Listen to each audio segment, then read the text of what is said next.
a new small ball python, a baby or a juvenile, and you decided, let's see what we're going to do as far as housing is going to be. Your first option you can go with, it's very easy to find, inexpensive, but it's usually not the best option for a number of reasons, and we'll go through as we go through setting up this tank.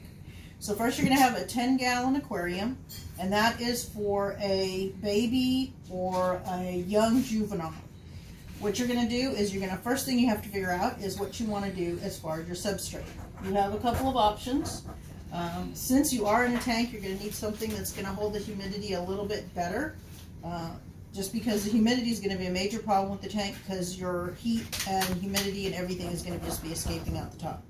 One option you have is Reptibar, and it's okay. It's not usually the best either because it doesn't really hold the humidity that well. One that's slightly better is going to be a coconut fiber material. Either one will give you the more naturalistic look in your tank, if that's what you want to go for in your environment. What you're also going to have to do is you're going to have to put a heat mat for your little snake to get under. So you want to get if you're working with a 10-gallon, you want to get about an 8-watt heat mat, and you're literally just going to stick it onto the bottom. It'll just come out, peel it off, stick it on the bottom, so it's pretty easy to do.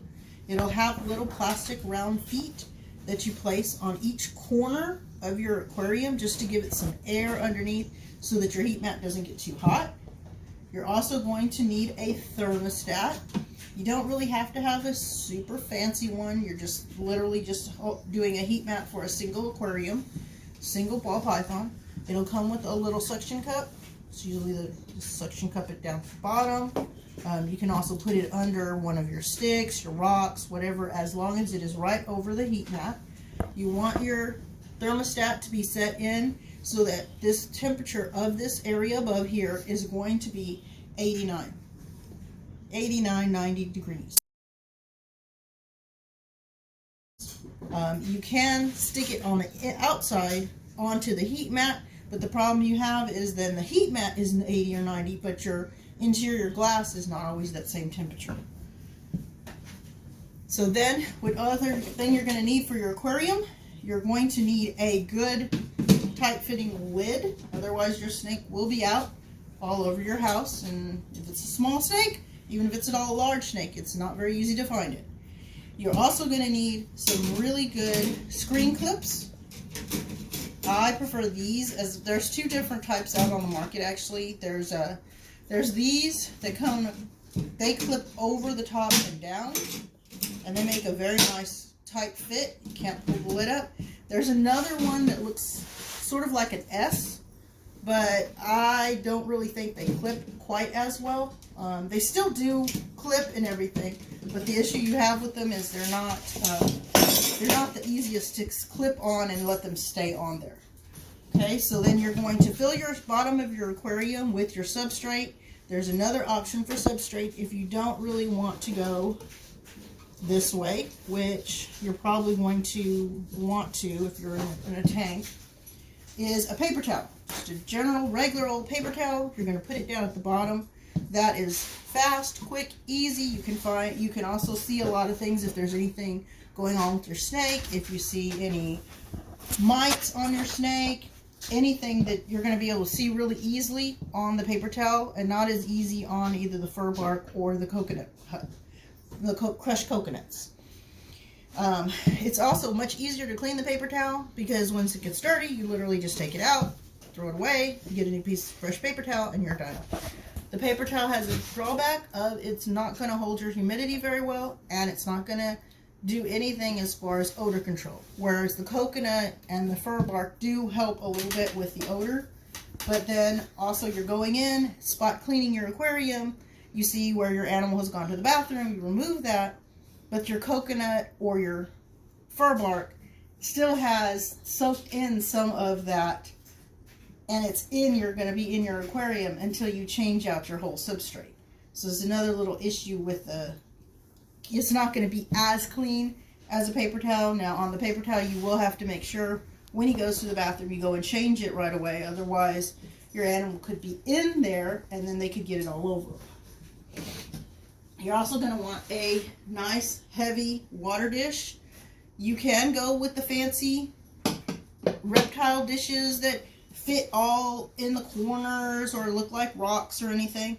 Or you can go with a simple dish, which is really made for anything, small mammals, reptiles. It's just a crock dish, and you just want a dish that's going to add for their water. It's also going to give them their humidity, and it's also going to give them a place if they decide they want to go soak themselves. They can go into their water dish and soak themselves. You also are going to need a hide. Some people say you need 2 hides, some people say 1 hide. It depends on your snake. If you're in an aquarium, you're definitely going to need a hide, at least 1, possibly 2. 1 on the cool side, 1 on the warm side, because the snake is going to feel very vulnerable in an open glass aquarium. You're also going to probably want to clutter up your aquarium with maybe some sticks, some stand-up sticks, some of the greenery that attaches onto the sides. You just suction cup it onto the side of the aquarium. You want to clutter it up as much as you can so that the snake doesn't feel like it's out in the open and somebody's just going to come by and eat it at any moment. So this is your first option. We can put and you also want to watch your sizing on your aquariums.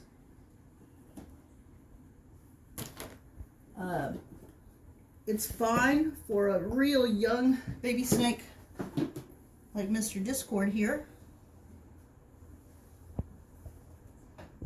It's fine for him. He has room in there. He can stretch out without any problems.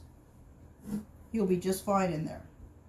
But if we try and put someone else in our aquarium, say we try and put Miss Mushu in our aquarium, she's going to be really tight in there. It'll still be okay for her, but she's right on the edge of probably needing to go onto the next size aquarium, which then you just upgrade everything into. I'd probably go a 20-gallon long and then go up to the 40-gallon breeder if needed. Because when you get the adult, you probably will definitely need the 40-gallon breeder.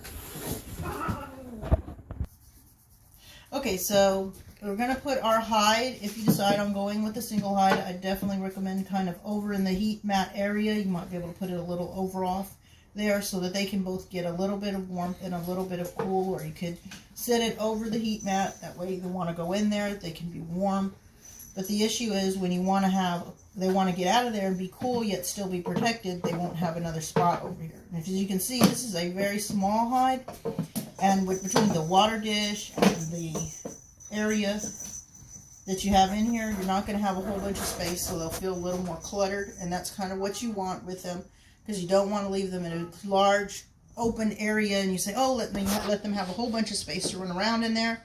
Because they're just going to get stressed out, they're going to feel exposed, and most likely your snake will not eat for you, which is your main issue with the ball pythons. They could also get a respiratory infection, but the first thing you're going to see is they're not going to eat. So those are your options. Those are your substrate options. There's a few other options for substrate. There's a reptile carpet. It looks really nice. You can put it down on the bottom. But the problem you have with it gets dirty and it's very hard to clean. It's hard to get that smell out of the reptile carpet, and I wouldn't recommend it. Some people have a problem with these loose substrates as far as feeding the ball pythons, because what if they drop their prey item? What if they drop their mouse or rat, whatever, it gets this substrate in its mouth? What if it tries to strike and it strikes and gets some of the substrate in its mouth? There's not really an issue with them eating it. Some people are concerned about eating it and having some kind of obstruction or something. There's not really an issue. I've never seen an issue, heard of an issue. But you could always use the paper towel if you wanted to. That way, that would also eliminate the problem of you getting substrate in your baby snake's mouth. So that's basically what you need. You need a substrate, a heat mat, a thermostat, a water bowl, and a hide. Nice tight screen lid with the clips, and lots of little greenery and so forth to cover it up so that your snake feels more secure in this environment.